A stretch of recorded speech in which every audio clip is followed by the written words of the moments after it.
Assalamualaikum warahmatullahi wabarakatuh. Selamat pagi, salam sejahtera untuk kita semua. Para siswa kelas 3 yang luar biasa. Pada kesempatan kali ini kita akan masuk ke materi kita yang pertama, yaitu KD kita tentang menganalisis makna iman hari akhir. Ya. Jadi inilah yang akan kita kaji pada pagi hari ini, yaitu iman kepada hari akhir. Apa saja yang akan kita bahas tentang iman pada hari akhir itu?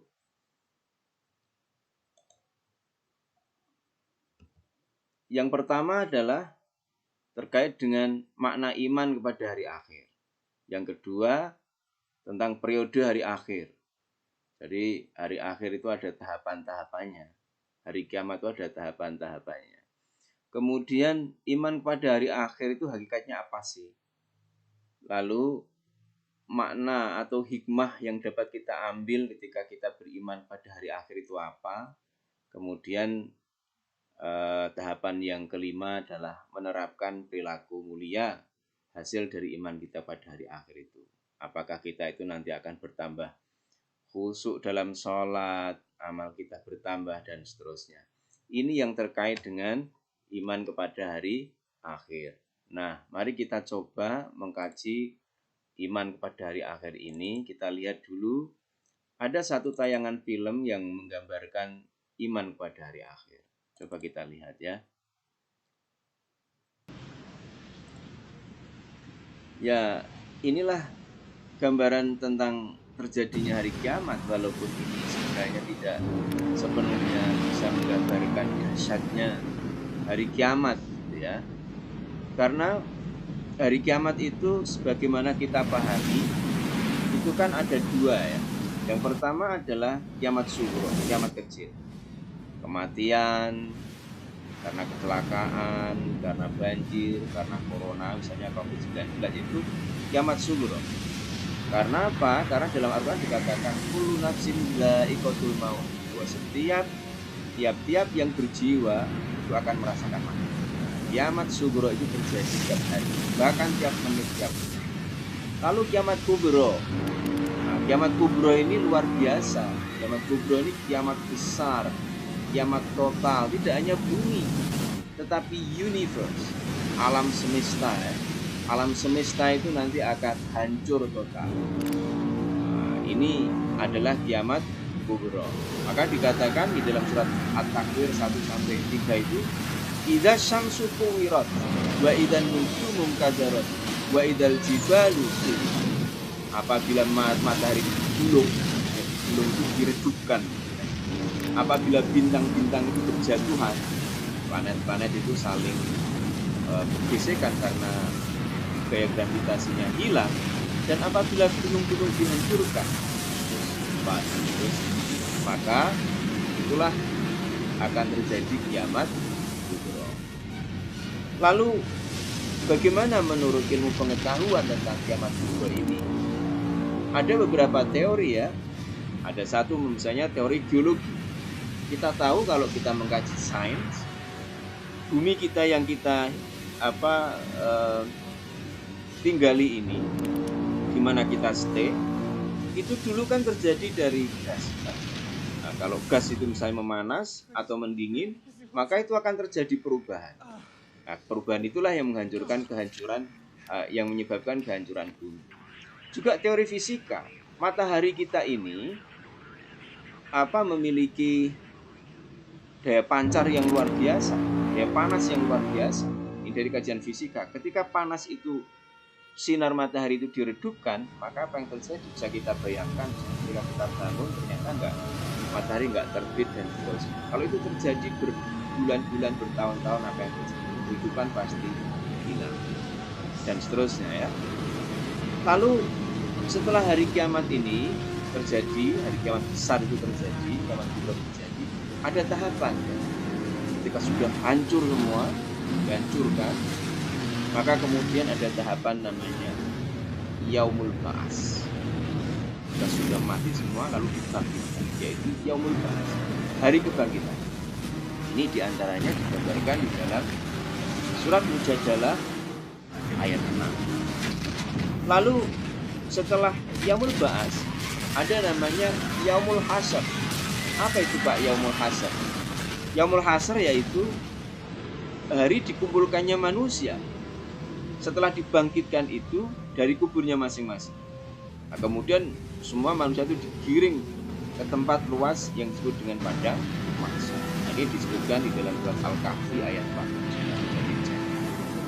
Nah, ada yang digambarkan karena saat itu orang itu membawa amalnya sendiri-sendiri. Ada yang digambarkan berjalan dengan enak, redup, ada yang kepanasan.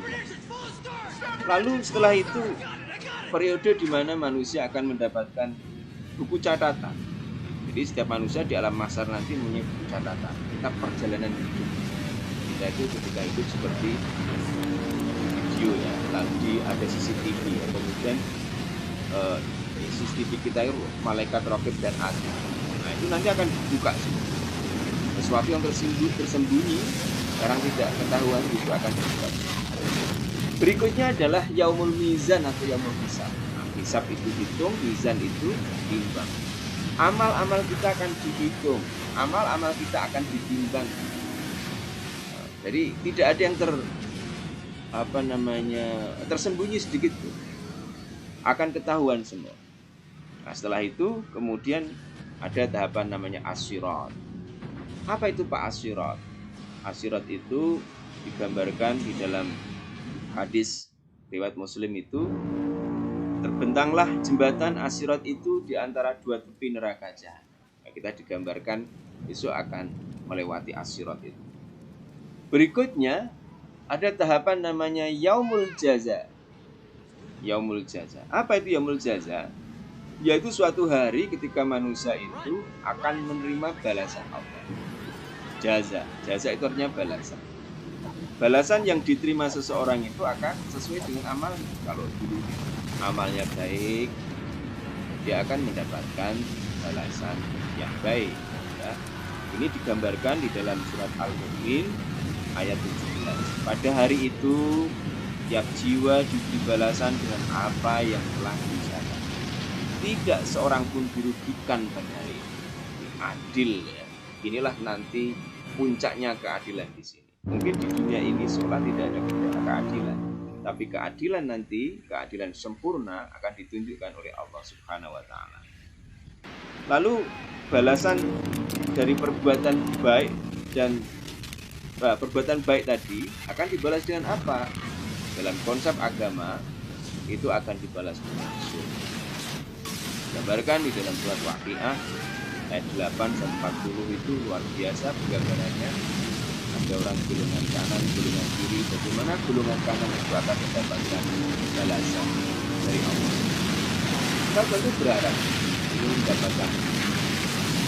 Kemudian sebaliknya balasan perbuatan buruk dalam konteks agama disebut menyerahkan. Itu digambarkan dalam surat Al-Ghasyiyah ayat 4-7. Memasuki api yang sangat panas, diberi minum dengan air dari sumber yang sangat panas. Mereka tidak memperoleh makanan selain dari pohon yang berduri, yang tidak menggemukkan dan tidak pula hilangkan. Bisa dibayangkan, tangan kita itu terkena kompor hanya 100 derajat itu melepuh sekalian.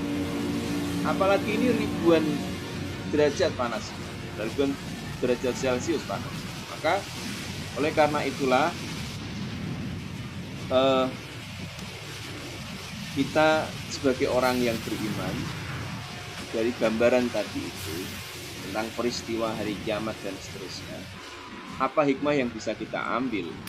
Hikmah yang bisa kita ambil adalah bahwa kita ini sebagai orang yang beriman mulai memperbaiki diri, harus mulai memperbaiki amalan-amalan kita perbaiki jadi amalan yang baik.